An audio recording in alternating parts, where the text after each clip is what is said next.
I never would have imagined my life to be thus. Rita is my name. Here is my story. Good people who taught me the worth of diligence. I was born into farmers.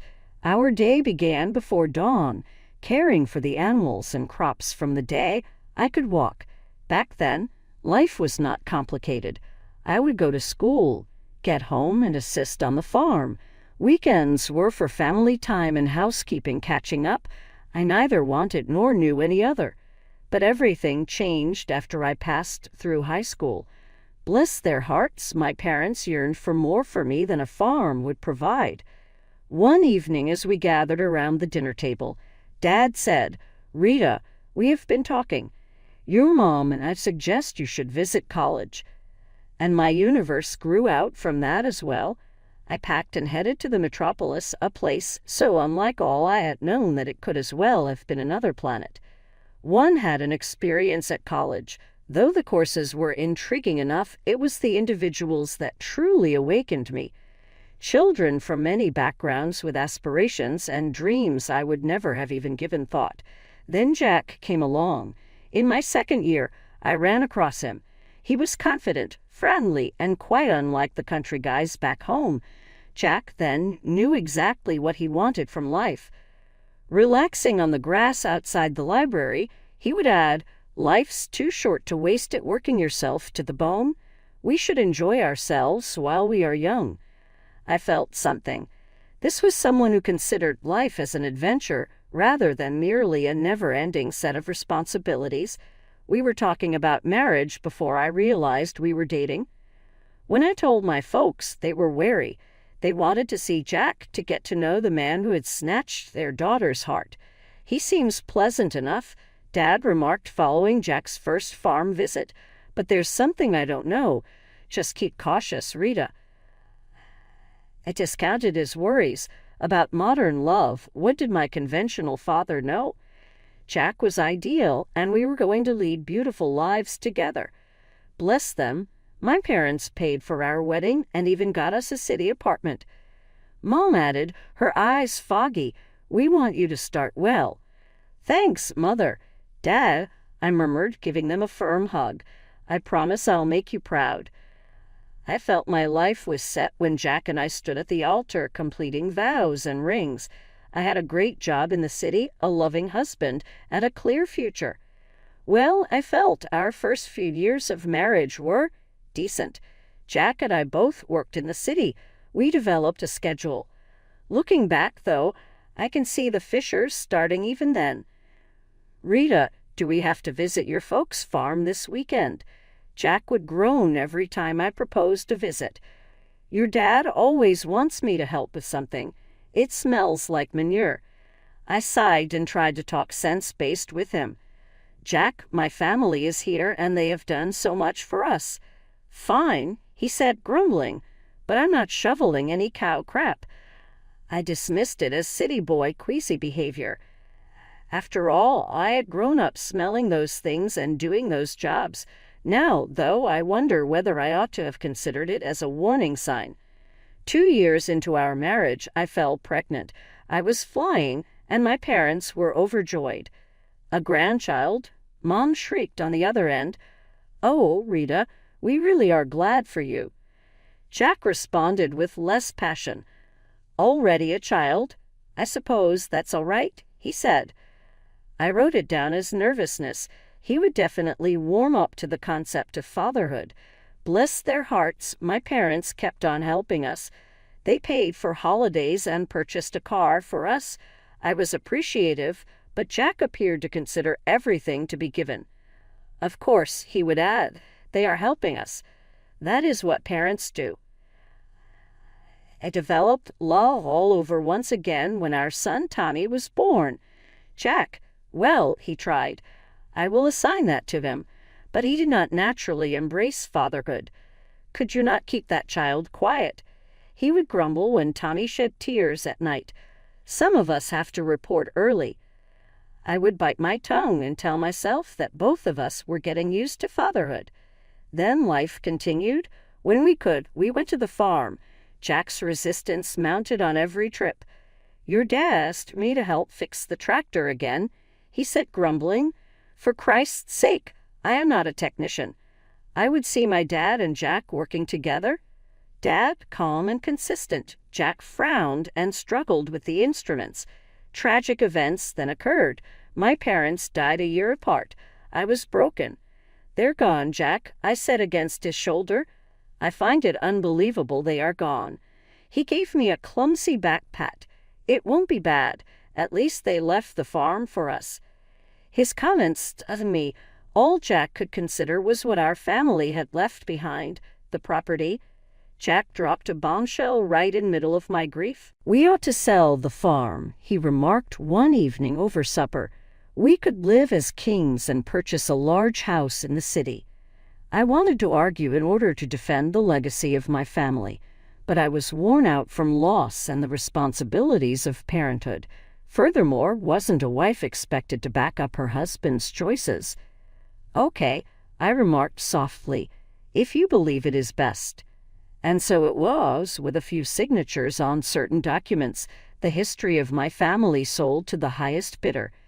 Jack resembled a small child in a candy store as the money entered our joint account. We are set for life, Rita, he crowed. Stop laboring away at your job. We are free to act any way we choose. I nodded and grinned, trying not to feel hollow in my chest. Jack wanted this. I was his wife. I had to stand behind him, right? Living after selling the property was different. I'll grant Jack. The money from the sale cushioned us wonderfully.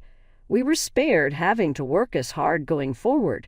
We both cut back to part-time hours, and for a period it seemed as though we were living the dream. But I began observing things as the years passed. Jack, who had never been a diligent student initially, seemed to lose all drive. Always with some justification, he would have quit jobs at the drop of a dime. That boss was a jerk, he would comment, or they expected too much. You knew I am not a slave. Try to talk to him rationally. Jack, we cannot sustain ourselves upon the farm income indefinitely. We ought to consider our future. He would have waved me off. Rita, relax. Our life is what it is. Why would we want to work until death? Our baby Tommy was developing rapidly in meantime. After high school and then college, he was working and living on his own before I realized it. Though I missed having him around, I was proud of him. I was turning through the papers one day when I came upon a name. It was a piece on a profitable concrete manufacturing facility run by Jack's uncle, Robert. Jack, I urged, did you see this article about your uncle, Robert? Jack's countenance clouded. I want not to hear about that old tyrant, he said sharply. I recognized the narrative, that of Jack at least. His uncle was looking after him when his parents passed away while he was a young man. How Robert had been trying to push Jack into the family company and had been demanding and dictatorial. Years ago, Jack had informed me. He never listened to what I wanted. I left and began my own life since it was always about what he thought was best. Looking at Jack now, sitting in his robe at 2 in the afternoon, I couldn't help but wonder if there was more to the tale. Maybe it's time for peace, I said softly. Jack, it has been years. Individuals grow and change. Jack answered with tremendous force. Use that control freak to bring peace. None at all, Rita. Set it down. I let it go, but the episode unsettled me. There was great animosity and rage there. It made me wonder what else Jack was lugging about and what other side of himself he was hiding. One quiet Sunday afternoon, I heard Jack on the phone. His voice was cut off and contemptuous. He answered harshly, I am not interested in his life. It does not concern me, and hung up. My inquisitiveness won me over. Honey, who is that? Jack wore a mask of apathetic facial expression. Hotel. Sick is my uncle. If he kicks the bucket, at least I will at last have something out of him. Shock drove me to fix my gaze on him. Jack, that's an awful thing to say. He raised you. Yeah, and made my life hell, he said sharply. I won't be seeing him nowhere. Finish of the tale. Something inside me caught me as Jack relaxed back into his armchair with remote in hand. I married another man, not this one. The person I knew was not this one. I walked to our bedroom and called Tommy without a word to Jack. When he picked up, "Hey, sweetie," I said, "how would you find meeting your great-uncle?" Tommy accepted quickly, even though he was astonished. We were walking into the hospital an hour later, my heart thumping. Jack's uncle, Robert, lay in a bed surrounded by monitors in the ICU, a tangle of beeping devices and quiet whispers. He appeared tiny and weak, unlike the despot Jack had portrayed. His eyes teemed with tears when we introduced ourselves. "Rita, Tommy," he replied, sounding feeble yet friendly. "Oh, I have wanted to see you for so long." Robert shared with us his side of the tale during the following hour, how he had raised Jack as his own after his parents passed away. Robert remarked, his voice shaking, "I love that boy. I wanted him to have everything, to carry on the family business, to have a good life." Jack, it appeared, had different ideas. He claimed he did not want the responsibility. Robert said he didn't want to work hard like I did, stay up evenings worrying about the business. As Robert's comments created an image I too well knew, I felt a sinking sensation in my stomach. Jack insisted I sell the business. Robert shook his head, wanted me to arrange him with an apartment, a car, a monthly allowance, said I owed him a careless life. I turned to Tommy and saw my own disbelief reflected in his face. I told him that's not how life happens. Robert said that money has to be acquired. He simply became irate when I urged him to stay and pick up the business, said he would meet a wealthy woman and never have to spend a day in his life working. Sitting in Uncle Robert's hospital room, memories from the preceding decade began to pour back like bits of a puzzle at last coming together. I saw our existence together under a fresh, demanding light. Jack has never worked steadily for very long. He usually opted for part-time employment, missed many days, and called in ill. I had ascribed it to stress, to his free spirit, but now I understood the truth. "Life is for pleasure, Rita," he said constantly. "Why kill yourselves working?" As insight dawned, I started to feel queasy. Jack hadn't wed me for a lifetime. Married for my family's money, he thought I could offer a comfortable life. For him, the affluent wife he promised his uncle would find, I was only a tool toward a goal. As this fact sank in my eyes, tears welled up there.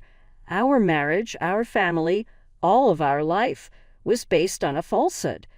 The voice of Uncle Robert roused me from my daydream. Weak in voice, he continued, "I'm so sorry. I will not be able to leave any to Tommy or you. Thou." I said, "It's okay," grasping his hand. "We have nothing at all needed."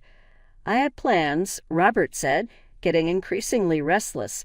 A fresh effort. Though I was running out of time, it would have altered everything. Robert's face twisted in agony suddenly, and the surrounding machinery began to blink fiercely.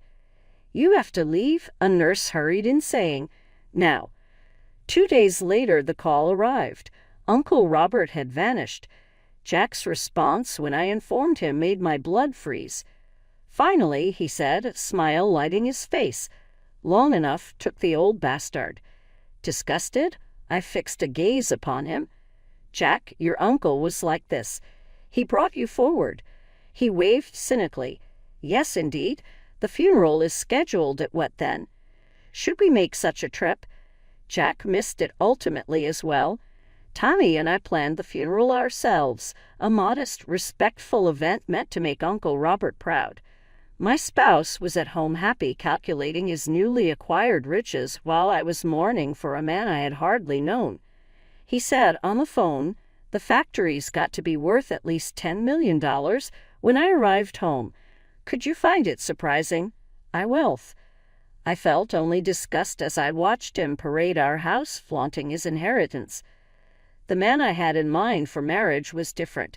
This stranger wore the visage of my husband. Then things started to get bad. "You know, Rita," Jack said one evening with icy eyes, For me, you seem really elderly. I believe I am ready for an update. What I was hearing defied belief. Excusing me. He shrugged, not even bothered to seem embarrassed. You picked up what I said. Currently, I am rich. I can improve. Jack's behavior grew ever more irregular over the next 2 weeks. He would stay late, returning early, ravenous for drink and scent. I noted lipstick smears on his collar more than once. Every time I asked him, he would dismiss me. Mind your own business, he would snidely say you should be appreciative. I come home at all. One night, listening to Jack stagger in at 3 a.m, I knew something had to change. I laid awake. I could not continue to live this way. I owed better. More significantly, though, I needed to know the truth about everything, related to Jack, regarding the inheritance, regarding the life we were supposed to lead. I had enough one morning following another night of Jack stuttering in at daybreak. Where were you? I insisted, my voice trembling with hurt and rage. Jack grinned, his bloodshot eyes focusing narrows. None of your magnificent business, Rita. You should be appreciative. I came back at all. I drew back like if I had been slapped. Thanks. Is that how you view our marriage? He fixed me with a calculated glance instead of answering my query. Say, from your parents' inheritance, just how much remains? We definitely need some savings, right? The abrupt shift of subject caught me off balance. What? Jack, we have wrung all we have. The narratives are void.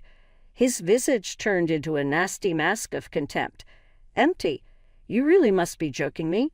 He moved about the room murmuring to himself, his eyes cold. He then turned back to me. Well, I suppose that is it then. I'm finished here. Done with your help. The front door opened before my reply could start. Tommy entered, his eyes becoming wide to absorb the scene. Jack adjusted his attitude right away. He walked up to our youngster, grinning falsely. Tommy, my lad, just the guy I intended to see. You could help me to sign something. Pulling a paper from his pocket, he shoved it at Tommy. You are so abandoning all claim to Uncle Robert's estate. It is only formality. As there is no will, all comes to me anyway. Tommy looked at me, obvious perplexity on his face, but he grabbed the paper and quickly signed it following my nod. Jack grabbed back the document and grinned triumphantly. Then he turned back to me, all pretense gone like though a switch had been switched off. I want a divorce, he said, his voice flat and frigid. Rita, I never loved you. I simply tolerated you for the money of your parents. But right now I am rich. I have no need for you anymore. The words strike me as actual blows. Hearing it laid out so starkly was terrible, even if I had suspected. I'm moving to Uncle Robert's house, Jack said, already dragging a suitcase. Don't try to get in touch. It ends here. And he disappeared exactly like that. 30 years of marriage stashed in a bag and headed out the door. Frozen, I stood there attempting to sort out what had just happened. It was dreamlike, like a terrible dream I was unable to wake from. Mom, asked Tommy, spoke softly and with sympathy. Mom, are you okay? Turning to my son, my rock, I felt the dam crack. Tommy put his arms around me and tears flowed down my cheeks. Holding me close, he said, It's okay, Mom. We will make it through this. You are strong. You will be ok. A tiny bit of me marveled at the man his father had become. Kind, caring, everything his father wasn't, as I clutched to his shoulder and sobbed. And I had insight as well. I murmured to Tommy, You're the best thing he ever did, the only decent thing out of this marriage. Tommy held me closer, and it dawned on me then that I wasn't alone whatever occurred next. I had a son, and together we would tackle whatever came our way. Jack's leaving marked a swirl of agony and incredulity in the next weeks. It was difficult to keep my head high and concentrate on going ahead, particularly when Jack appeared resolved to show off his fresh life in front of me. It began with the Facebook entries. His chronology was inundated with images of Uncle Robert's mansion, now Jack's new house. I tried to ignore it, Concentrate on recovery. The pictures suddenly started to shift, though.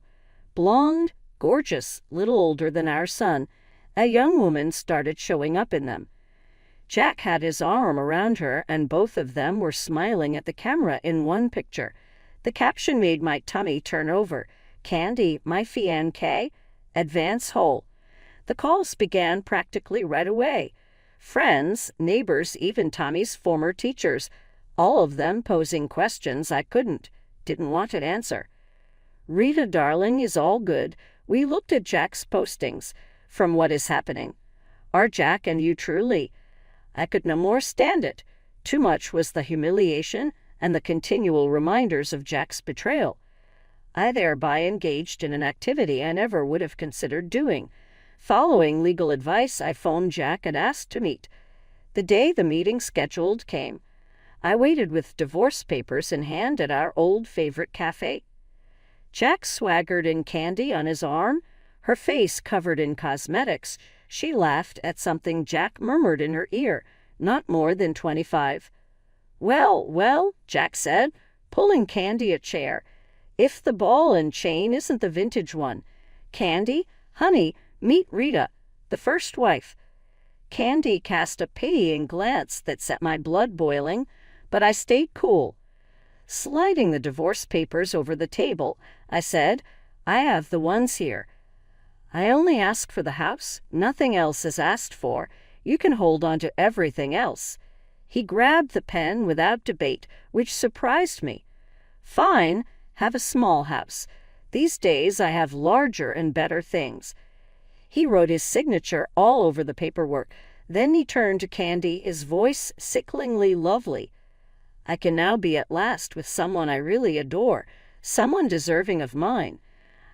I gathered the papers and left the cafe, my hands trembling just a little. Behind me I heard Jack mocking, laughing, but I turned away. I arrived with what I meant to. I went for divorce the following day. I felt a weight drop off my shoulders as I turned over the documents to the court clerk. I thought I may breathe once more for the first time in months. When you least expect it, life seems to present justice. For me, it presented a story plastered across the local newspaper. Local business tycoon empire crumbles. Nephew left with massive debt. It turned out that in an attempt to grow the company, Uncle Robert had borrowed a large sum right before his death. During our hospital visit, he had mentioned something about a new project. Tommy and I hadn't thought through the ramifications at the time. All of it now made sense. From a distance, I watched Jack's newly collapsed life fall around him. He sold the estate, the factory, the vehicles, all. Still, he was left about $1 million short. The cherry on top here is Candy, his young bride, packed her bags and departed the instant she knew Jack wasn't the rich catch she had assumed. If I claimed not to feel a twingle of gratification, I would be lying. Karma apparently had caught up with Jack at last. Then one evening in rain, someone knocked at my door. When I opened it, Jack was standing there looking nothing like the haughty, rich man who had walked out on me months before. He looked red-rimmed and desperate. He was messy. Rita, he answered, his voice breaking. I have been quite a moron. I can see that right now. Could we perhaps talk? Please. Against better sense, I allowed him inside. I listened as Jack let his heart come out for the next hour. He shared with me his loss of everything and his realization of what really counts in life. With eyes begging, I was wrong, Rita, he said. So wrong. But now I know that you were the only one who ever really looked out for me, only one I have ever truly loved. Then Jack descended on one knee, creating a tiny velvet box, to my total incredulity. Rita, do grant me still another chance. Marry me once more. Together, we can conquer everything. I was mute for a brief instant. I chuckled then, something unexpected even for me. It began as a little chuckle and developed into full-bodied, tears streaming down my face, laughing. Jack's expression dropped. What's so funny? When I could at last breathe, I stared him squarely in the eye. Oh, Jack, You truly believed it would be that simple? You could treat me like trash, toss me away, and then come crawling back when things got tough? His look clouded. Now listen here, he said, snarling and leaping to his feet. This is also my house. I am entitled. I gently went to the drawer containing our divorce records, took them out, and showed him his own signature. No, Jack, you don't. You signed away any entitlement to this house. Right now, my is get out. I'll contact the police. I thought he may try to argue more for a time, but something in my demeanor must have let him know I intended business. He turned and surged out without another word, slamming the door behind him. Phoned Tommy and told him everything as soon as he left. As always, my brilliant kid was encouraging. You did the right thing, Mom, he advised. I'm happy of you. More to me than he could ever know those words meant. I made some major decisions in the next weeks. With all its memories, both positive and negative, the house seemed overly large for just me. I sold it then, using the proceeds to purchase a nice apartment in a lively area I'd always enjoyed. At 60, I discovered that life is only starting. I have begun to travel, seeing all Jack always promised we would visit, but never did. I have painted, started a book group, and even tried salsa dancing. Every now and again, I catch Jack here in town. Now depressed by his blunders and setbacks, he seems older. Though life did not go as planned, you know what? There is no other way I would have it. I am really, totally, joyfully me now for the first time in a very long time.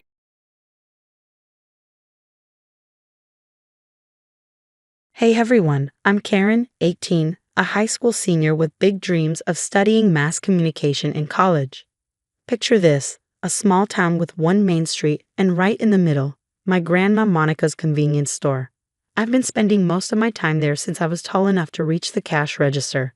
Don't get me wrong, I love my family, but this whole working for free thing, it's getting old real fast. Karen, where are those price tags I asked for an hour ago? Grandma Monica's voice booms from the back of the store. I sigh, setting down my textbook. Coming, Grandma, just finishing up this chapter for tomorrow's test. Test schmest. This store won't run itself, you know. That's Grandma Monica for you, minus 68 years old, a widow and ruler of her mini empire. She's got an iron grip on everything, especially me. Later that evening, I'm restocking shelves when my best friend Jade pops in. Still here, Karen? It's almost 9 p.m. Tell me about it. I've got a pile of college apps waiting for me at home, I mutter. Jade leans in, whispering, speaking of which, any word from State U? I shake my head. Nothing yet. I'm kinda worried, to be honest. Before I can finish, Grandma's voice cuts through. Karen, customer at the register. Jade gives me a sympathetic look. We'll talk later. Don't let her get to you, okay? After Jade leaves, it's just me and Grandma Monica. She's counting the day's earnings, eyeing me suspiciously. So all this college talk, you're not really serious about leaving, are you? I freeze. Of course I am, Grandma.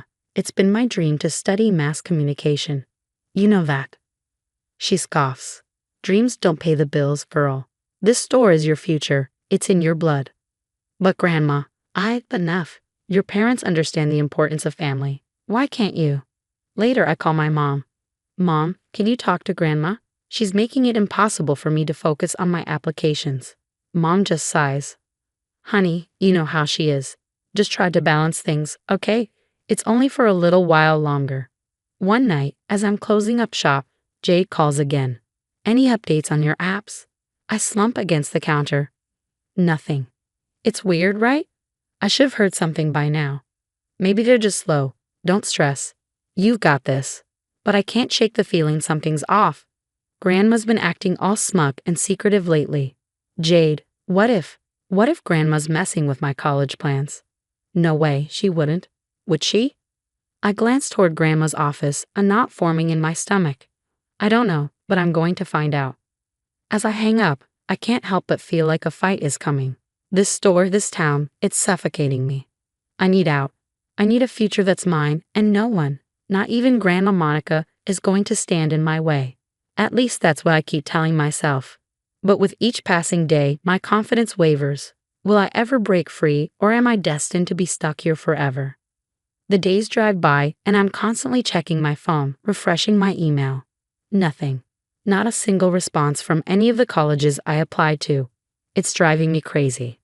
Then one day at the store, I'm scrubbing the back office while Grandma's out on a supply run. I decide to deep clean the place, and that's when I see it, a corner of an envelope peeking out from behind the filing cabinet. Curious, I reach for it, my heart pounding. It's addressed to me from State University. With shaking hands, I pull it out, and a whole stack of letters tumbles to the floor. No, no, no, no. I mutter to myself, ripping open the envelopes. Acceptance letters, scholarship offers, all addressed to me, all hidden away. I'm still sitting there, surrounded by open letters, when I hear the bell over the front door. Kareen, where are you, girl? I need help with these boxes. Grandma Monica's voice cuts through the air, but my rage is already bubbling over. I gather the letters, storming out to the front, clutching the stack in my hand. What is this? I demand, shoving the envelopes in her face. Why do you have my mail? Her eyes widen for a split second before they narrow. Where did you find those? Behind your filing cabinet. You've been hiding them from me. Why? She sets down the box she's carrying, her face hardening. You don't need those fancy schools filling your head with nonsense. Your place is here, with family. I can't believe what I'm hearing. My place? You mean slaving away in this store for free? That's not a future. That's a prison. Don't you dare talk to me like that. She snaps, slamming her hand on the counter. I've given you everything, a job, stability, and this is how you repay me. Repay you? For what? Stealing my future. My voice rises, fury overtaking any fear. I got into my dream school and you hid it from me. That school will ruin you, she retorts. It'll fill your head with ideas above your station. You belong here, running this store. It's in your blood. I laugh bitterly. No, it's in your blood. This store is your life, not mine. I can't believe you do this to me. Everything I've done is for your own good. You'll thank me one day, she says, her voice cold and resolute. Thank you? For crushing my dreams? For lying to me? Tears are streaming down my face. I will never thank you for this, never. I grab my backpack and the letters, shaking with anger. I'm done with this store and your manipulation. I'm going to college and there's nothing you can do to stop me. If you walk out that door, don't bother coming back, she shouts as I head for the exit. I pause, hand on the doorknob, not turning around. Goodbye, Grandma. I hope the store keeps you warm at night. With that, I'm out the door, stepping into the cool evening air. My hands tremble as my mind races. I've just burned a major bridge, but for the first time in years, I feel free, terrified, but free. I pull out my phone and dial Jade's number. Hey, I say when she picks up, my voice cracking. Can I crash at your place tonight? I've got a lot to tell you. As I walk toward Jade's house, clutching my acceptance letters, I realize this is just the beginning. The real fight for my future starts now. I'm sitting in Jade's room, surrounded by open letters and tissues. My eyes are puffy from crying, but I feel a strange mix of relief and anger. I can't believe she did this to you, Jade says, shaking her head. We need to tell your parents. I nod, picking up my phone. Mom? Dad? Can you come to Jade's house? It's important. An hour later, we're all crowded in Jade's living room. I spread out the letters on the coffee table. She hid these from me for weeks, I explain. Mom gasps, picking up an acceptance letter. Dad's face darkens. Are you sure, honey? Maybe there's a misunderstanding, Mom says hesitantly. I scoff. She admitted it, Mom. She said college would ruin me. We're so sorry, Kareen, Mom says, tears in her eyes. We should have protected you better. We'll support whatever you decide, she assures me, looking at Dad. Absolutely, Dad adds firmly. The next day at school, I seek out Mrs. Rodriguez, my favorite teacher. Mrs. R., I need your help. My grandmother hid my college acceptance letters, and now I'm worried about missing deadlines. Her eyes widen in shock. Oh, Karen, that's terrible. Let's see what we can do. We spend hours emailing and calling admissions offices. Most are understanding. Finally, Mrs. Rodriguez smiles. State U says they'll extend your deadline by 2 weeks. I breathe a sigh of relief. Thank you so much, Mrs. R. Later at home, I overhear my mom on the phone. Lisa, you can't let that girl throw her life away. Grandma Monica's voice crackles through the speaker. Mom, this is Karen's decision. We support her, my mom responds, her voice firm. Then you're all fools, Grandma snaps. But for the first time, I don't care what she thinks. This is my life, and I'm taking control. Mom hangs up the phone, looking exhausted. I'm so sorry, honey. We had no idea she could be like this. It's okay, Mom. We'll get through this. I try to sound confident, but the weight of everything still lingers. In my room, I open a new document on my laptop. Evidence against Monica. I begin typing, listing everything. Unpaid labor since age 14, emotional manipulation, mail theft, interference with education. As I write, a mix of sadness and determination takes over. This isn't just about college anymore. This is about standing up for myself and taking control of my future. I can hardly believe it when I hold the official acceptance letter from State University in my hands. Not only did I get in, but they're offering me a partial scholarship too. It feels surreal. Karen, that's amazing. Dad beams. And that's not all. Mom adds. Tell her about the radio station, honey. I can't help but smile. I got the part-time job at WKLM. I start next week, but my excitement doesn't last long. The next day at the radio station, my new boss, Rick, calls me into his office. Kareen, I've been getting some concerning calls about you, something about theft and unreliability. My heart sinks. Let me guess. Monica Thompson. Rick nods, looking uncomfortable. I take a deep breath. Rick, I can explain everything. After hearing my story, Rick's face softens. Damn kid, that's rough. Look, your work here has been great. I'm not letting you go over some petty small-town drama. Relief washes over me. Thanks, Rick. I really appreciate that. That night, I stay up late, my fingers flying over the keyboard. I'm done being the victim. It's time to fight back my way. The next morning, I hit post on my social media campaign. #SmallTownSecrets. My story of exploitation and escape. It starts small, a few shares, some supportive comments. But by lunchtime, it's all over town. By dinner, it's reached neighboring cities. Weeks pass in a blur of statements, interviews, and preparations for college. Then the bomb drops. Local business owner charged with multiple offenses. The headline screams of tax evasion, labor law violations, and mail tampering. I watch from my bedroom window as police cars pull up to Grandma Monica's house. There's a strange mix of sadness and vindication as I see her being escorted out. The day before I leave for college, Dad sits me down. The store's been sold, he says quietly. Part of the proceeds will go toward your education. I nod, feeling a chapter of my life close. The next day, surrounded by my parents, Jade, and a few close friends, I load up the car. As we drive past the boarded-up store, I feel a weight lift off my shoulders. Weeks later, I'm sitting in my dorm room, putting the finishing touches on my first college radio show script. I've learned a lot these past few months about standing up for myself, the power of truth, and forging my own path. I glance at the photo on my desk, me smiling with my parents on move-in day. No Grandma Monica in sight, and that's okay. I take a deep breath. The future is wide open, and for the first time in my life, I'm truly free. Now here's a question for you. Was Kareen justified in exposing her grandmother's actions publicly, or should she have tried to resolve the issue privately within the family? How far would you go to protect your future and dreams? Share your thoughts in the comments below.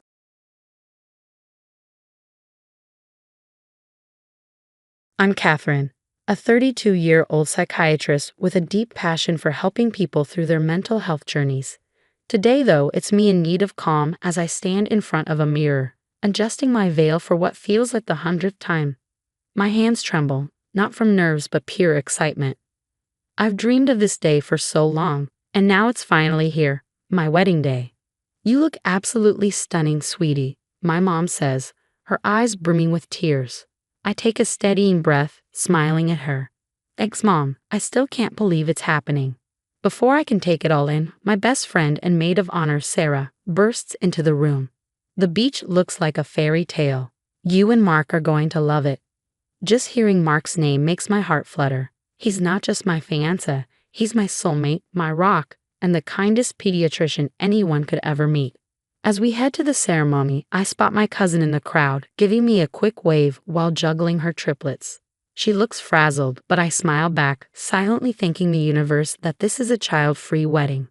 The ceremony is a dream. Mark's eyes light up as I walk down the aisle, and the love between us feels palpable. We exchange vows, seal it with a kiss, and just like that, we're husband and wife. The reception is in full swing, and I'm floating on cloud 9 as I make my rounds, thanking everyone for coming. That's when I hear it, the unmistakable sound of children crying. I turn and see Melissa, looking far too overdressed, handing off her triplets to my mom. "Can you watch them for a bit? I really need a mom's night out. Thanks, you're a lifesaver." And before anyone can protest, she's gone. My mom looks at me, panicked. "Catherine, I cut her off with a forced smile. "It's fine, Mom. Let's just keep them quiet, okay?" But as I turn back to my guests, I can already feel my perfect day starting to unravel. The triplets are wild, knocking over centerpieces, smearing cake on pristine white tablecloths. "Should we do something?" Mark whispers, his brow furrowed with concern. I squeeze his hand. "Let's try to enjoy the night. Melissa will be back soon." But as the hours tick by with no sign of her, my patience wears thin. This was supposed to be our day, and now it's turning into a circus. I glance at my new in-laws, whispering and pointing at the chaos. And I can't help but wonder, where is Melissa? How could she do this to us? Little did I know, this was just the beginning of a drama that would change everything. The DJ plays our song, but I can barely hear it over the shrieks of Melissa's triplets, Ethan, Emma, and Evan, running wild on the dance floor. So much for a romantic first dance. "I'm so sorry, sweetie," my mom says, breathless as she chases after Ethan, who's now making a beeline for the cake. "I'm trying, but they're just too much." I force another smile. "You're doing great, Mom." But it's not okay, not even close. I scan the room, hoping to spot Melissa, but she's nowhere to be found. Meanwhile, Mark's parents are huddled together, their disapproving glances unmistakable. "Maybe we should help your mom," Mark suggests, worry etched across his face. I shake my head. "No, this is our wedding. We shouldn't have to babysit." As the chaos continues, memories flood my mind. Melissa showing up drunk at my college graduation. Melissa borrowing money she never repaid. Melissa skipping our grandfather's funeral to post beach vacation photos online the same day. And me always making excuses for her. She's just going through a tough time. I'd say. She doesn't mean to be like this. But as I watch Emma knock over a vase, sending water splashing onto my aunt's dress, I start to wonder if I've been a fool all along. "Dr. Catherine," comes a voice from behind. It's Jenna, our wedding coordinator, looking frazzled. "I hate to bother you, but the children have caused some damage to the decorations. The venue is asking about compensation." I close my eyes, taking a long breath. "How bad is it?" Jenna winces. "Significant." The night drags on, and the situation only worsens. Mark's sister corners me at the bar, her voice dripping with disdain. "I thought this was an adults-only wedding. If I'd known, I would have brought my kids too." I open my mouth to respond, but what can I say? She's right. This isn't what we planned. This isn't what we wanted. As the last song plays and guests start to leave, there's still no sign of Melissa. The triplets, now finally exhausted, have crawled under a table and fallen asleep. Mark finds me sitting alone, my once perfect hair now a mess. Mascara smudged down my cheeks. "Hey," he says softly, sitting beside me. "Some wedding, huh?" I look at him, this incredible man who deserves so much more than the disaster today turned out to be. "I'm so sorry, Mark. This isn't how it was supposed to go." He takes my hand, giving it a gentle squeeze. "We're married. That's all that matters." But as we carry 3 sleeping toddlers to our honeymoon suite instead of champagne and roses, I can't shake the feeling that something important has been broken. This was supposed to be the start of our fairy tale, but instead, it feels like the beginning of a nightmare. And Melissa, she has a lot of explaining to do. The morning after my wedding, I'm not waking up to breakfast in bed or stolen moments with my new husband. No, I'm on a mission to find my MIA cousin. After searching the hotel for what feels like hours, I finally spot her, passed out on a lounger in a spa area, reeking of alcohol. Melissa, I shout, shaking her shoulder. Wake up. She stirs, blinking up at me with bloodshot eyes. Kathy? What's going on? What's going on? Are you kidding me? My voice rises with each word. You abandoned your kids at my wedding. Melissa sits up, rubbing her temples. Geez, calm down. It's not a big deal. I just needed a break. Not a big deal? I can't believe what I'm hearing. Your break ruined our reception. The venue is charging us for damages, Mark's family is furious, and… Oh boo-hoo, Melissa interrupts, rolling her eyes. So your perfect little wedding got a dose of reality. Maybe if you weren't so selfish about not wanting kids there. Selfish? I freeze, stunned. Selfish? You're calling me selfish? Yeah, I am, she snaps. Not everyone can afford babysitters, you know. Some of us are actually parents. And that's when it hits me, the excuses, the manipulation, the complete lack of responsibility. Melissa isn't just careless, she's toxic. We're done. I say, my voice cold. Don't call me, don't text me. We're done. I turn and walk away, ignoring her protests. When I find Mark, he takes one look at my face and pulls me into a hug. You okay? He asks softly. I shake my head. No, but I will be. I told Melissa we're cutting ties. Mark nods. I support you. But are you sure? What about the family? They'll have to understand. I say, the doubt creeps in. We leave for our honeymoon, but the incident hangs over us like a cloud. Instead of enjoying the beaches of Bali, I'm glued to my phone, dreading the family fallout. When we return 2 weeks later, it's worse than I imagined. Melissa's been busy, spinning a web of lies, telling everyone I abandoned her and the kids, saying I've always been jealous of her. I just don't know what to believe, Mom says when I confront her. Melissa seems so upset. And I'm not? I cry. She ruined our wedding, and now she's turning everyone against me. But I see the doubt in Mom's eyes. It's like she doesn't know who to trust anymore. That's when my psychiatrist brain kicks in. If I'm going to fix this, I need evidence. I start documenting everything. Every lie, every manipulative tactic, every instance of neglect I can remember. I reach out to Melissa's ex Tom, who's been fighting for custody of the triplets. I hate to ask, I say, but has Melissa ever left the kids with you unexpectedly? Tom laughs bitterly. Try every other weekend.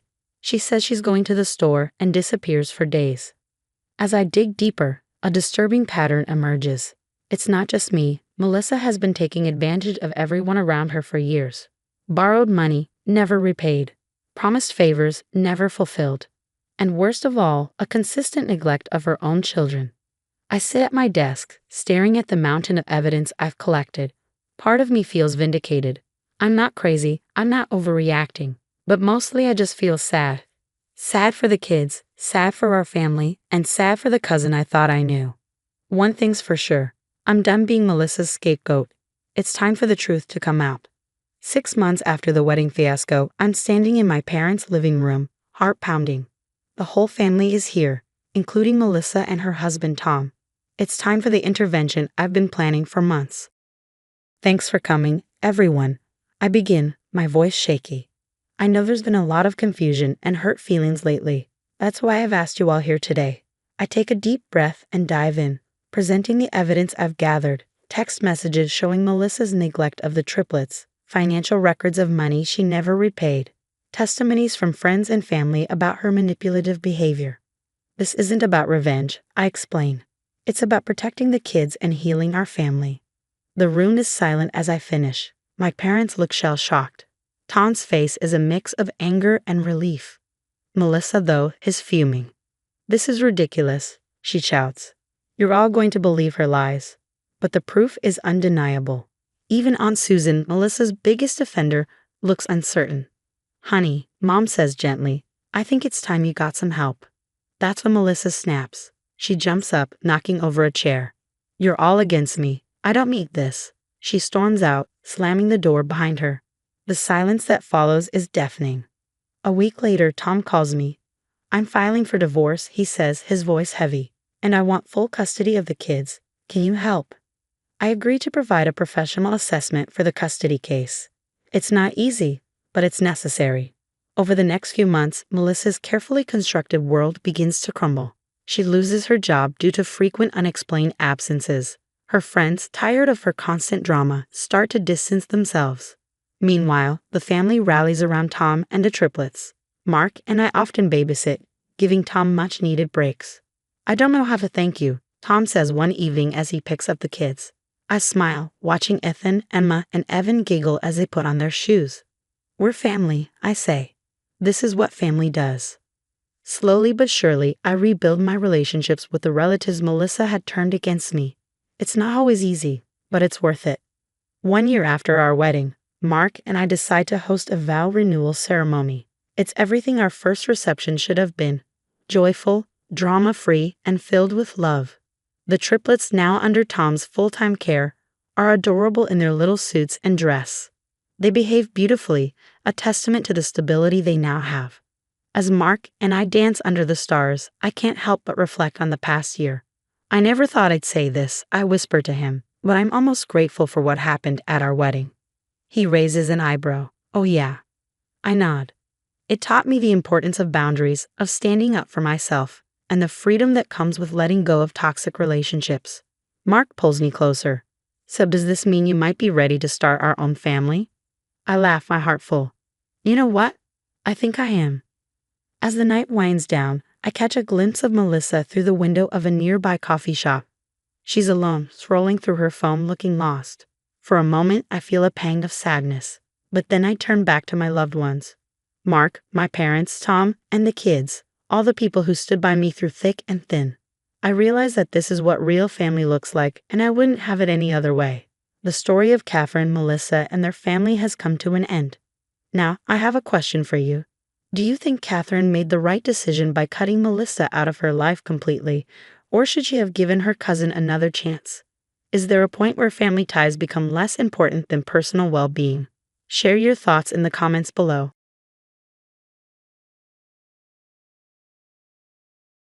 Hi, I'm Emily, a 30-year-old mom juggling the joys and chaos of raising two energetic toddlers.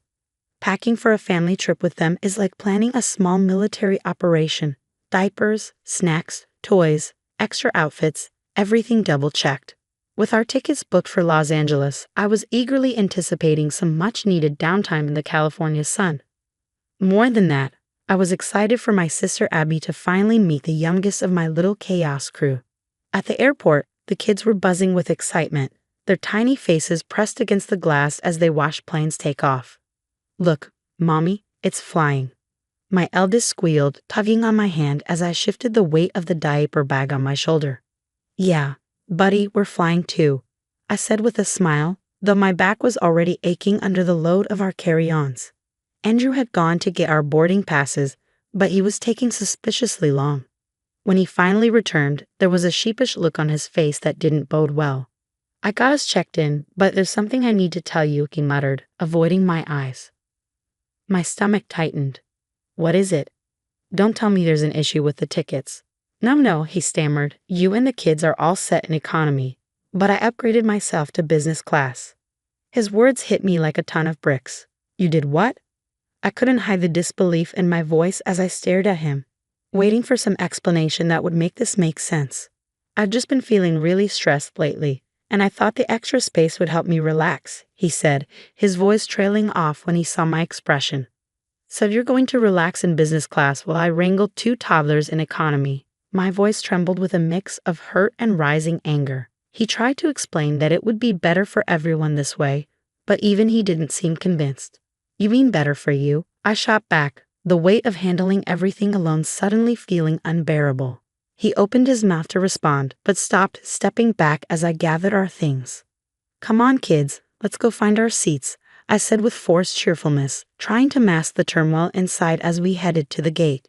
Andrew followed at a distance, the gap between us growing in more ways than one. The flight was just as exhausting as I feared.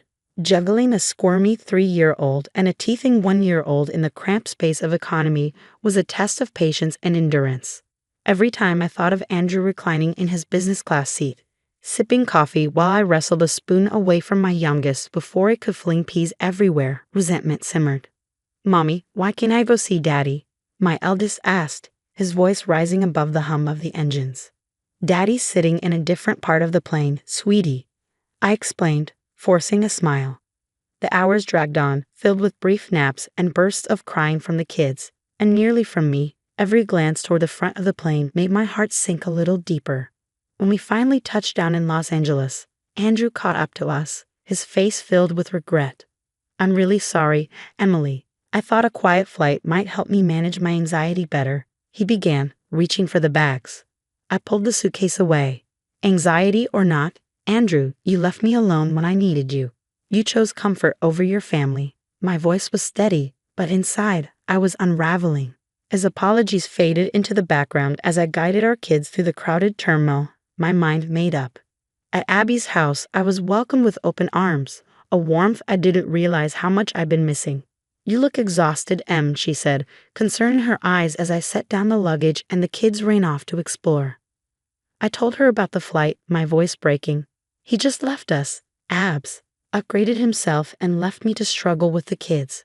Her frown deepened. That's not the Andrew I remember. What are you going to do? I don't know, I admitted, the weight of my decision sinking in. But this was the last straw. It's not just about the flight. It's been building for a while, and I need to think about what's best for me and the kids now. Her silent nod was all the reassurance I needed. As the night fell and the kids slept peacefully, the hard conversations that lay ahead loomed large in my thoughts.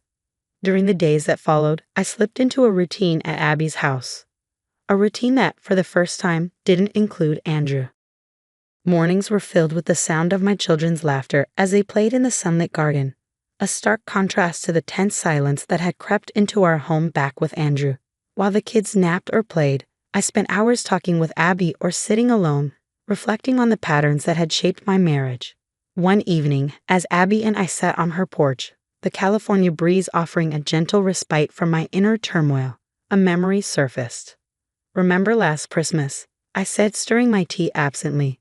Andrew decided to go on that golf trip with his friends right in the middle of our family plans. It's always been about what he needs.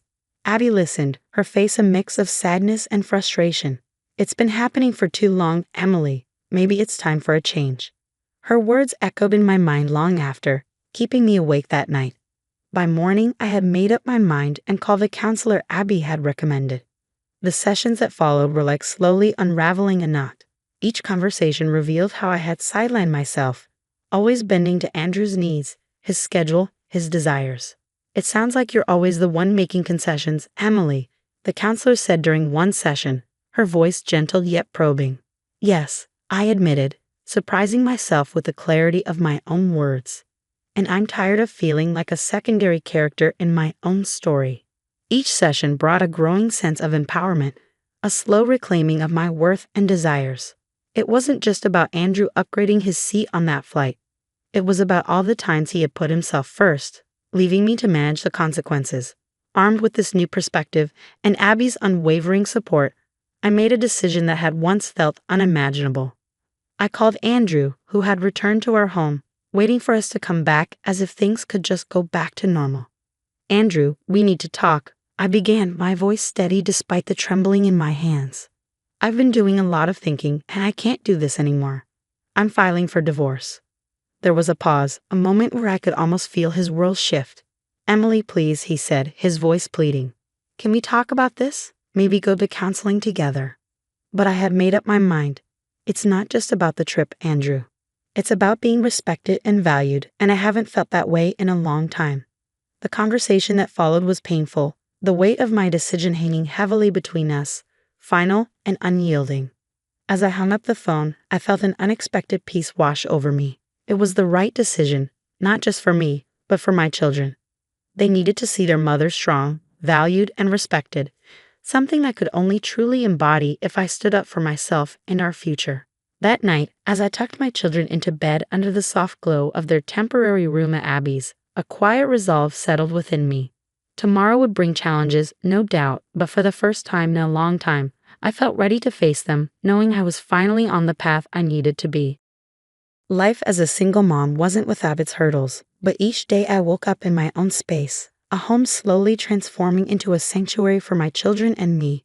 With each morning that began early, greeted by the sound of little feet padding across the floor and the day's first calls for cereal and cartoons, I felt a surge of strength pushing me forward. Our new routines, breakfast, playtime, bedtime stories, became rituals we shaped together, filling our days with small joys and shared responsibilities. Co-parenting with Andrew brought its own set of challenges, a delicate dance of boundaries and compromise that often tested my resolve. The first few exchanges were stiff, thick with unspoken regrets and what-ifs. But as the weeks turned into months, a structure started to form, one that allowed our children to love both of us without feeling caught in the middle. "Can I bring this to Daddy's house?" my eldest would ask, holding up a toy or a book. Of course, I'd reply, my heart squeezing with the bittersweet reality of our new normal. It was important to me that they felt connected to both of us, despite the distance and the changes in our family. Andrew and I found a way to communicate that focused entirely on the well-being of our kids. We set up regular meetings to discuss everything from school events to health concerns. There should be consistency in the routines between both homes, I proposed during one of our discussions, and to my relief, Andrew agreed. "Yes, let's keep things as stable as we can for them," he said, showing that he too was learning to put our children's needs ahead of our past conflicts. Looking back on my journey, from the painful unraveling of my marriage to the tentative steps toward a new life, I marveled at how far I had come. The decision to end my marriage had been weighed down by fear of judgment, of upheaval, of failing on my own. Yet, here I was, not just surviving but thriving. My days were mine to design, filled with laughter, love, and yes, the occasional tears, but most importantly, they were authentically mine. I knew there would be more challenges ahead, more hurdles to overcome, but I also knew that within me was a reservoir of strength that had been tested and found true. I was more than a wife, more than a mother. I was Emily, and I was enough. As I tucked my children into bed, their sleepy faces glowing softly under the warmth of their nightlight, I felt a profound sense of peace. "Good night, my loves," I whispered, lingering in the doorway as a soft smile curved my lips. The road ahead was uncertain, but I was no longer afraid. With each new day, I was building a life not just for my children, but for myself, a life filled with purpose, respect, and joy. And no matter what lay ahead, I knew we would face it together, as a family reshaped but unbroken, strong in the face of change and hopeful for the future. That concludes Emily's journey from betrayal to newfound independence. Now, I'd love to hear from you. Do you think personal happiness should always be prioritized over trying to preserve a family unit, especially when kids are involved? Share your thoughts and opinions in the comments below.